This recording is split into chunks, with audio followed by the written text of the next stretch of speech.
Hi everyone, and welcome to an overview of how to simplify rational expressions. So this will include simplifying a single rational expression, multiplying and dividing with rational expressions. Let's take a look at some steps that will help us out. I tend to group these three topics together because they're very similar.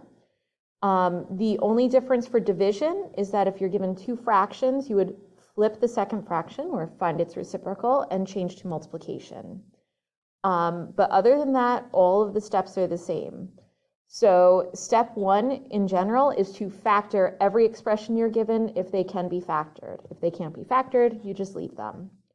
Step two is to reduce the common factors. And step three is to just write your final answer.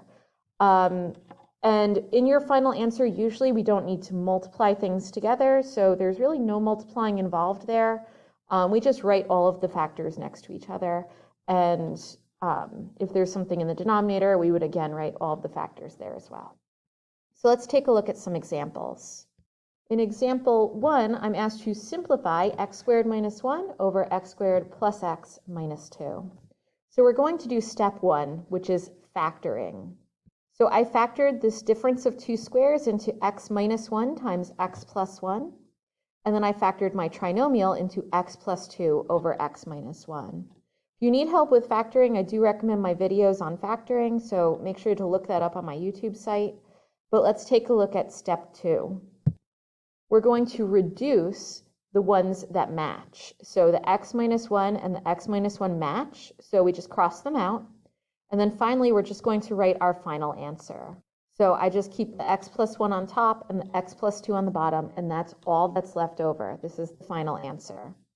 Let's take a look at one where we're asked to multiply rational expressions. In this one, we're asked to multiply x squared plus 2x minus 3 over x squared plus 8x plus 16 times 3x plus 12 over x minus 1. So step 1 is always to factor. So let's factor. For the first trinomial, I got x plus 3 times x minus 1. For its denominator, I got x plus 4 times x plus 4. Over here, I factored by a GCF, and I got 3 times x plus 4 over, and this couldn't be factored, so I just left it, x minus 1. Step 2 is to reduce, so we'll look for some common factors and cross them out. These x minus 1's matched, so I cross those out, and the x plus 4's matched, so I cross those out. Now, the last step, I'm just going to write my final answer. So I have 3 times x plus 3 on the top and x plus 4 on the bottom. Now, if you want, you can distribute the 3 in. It's not wrong, but most of the time it's acceptable to write it in its factored form. So I figure the fewer chances for mistakes, the better. So I'm going to leave it like this. Let's take a look at a division question next. We're asked to divide x minus 4 over x squared minus 4 by x squared minus 3x minus 4 over x squared plus 5x plus 6.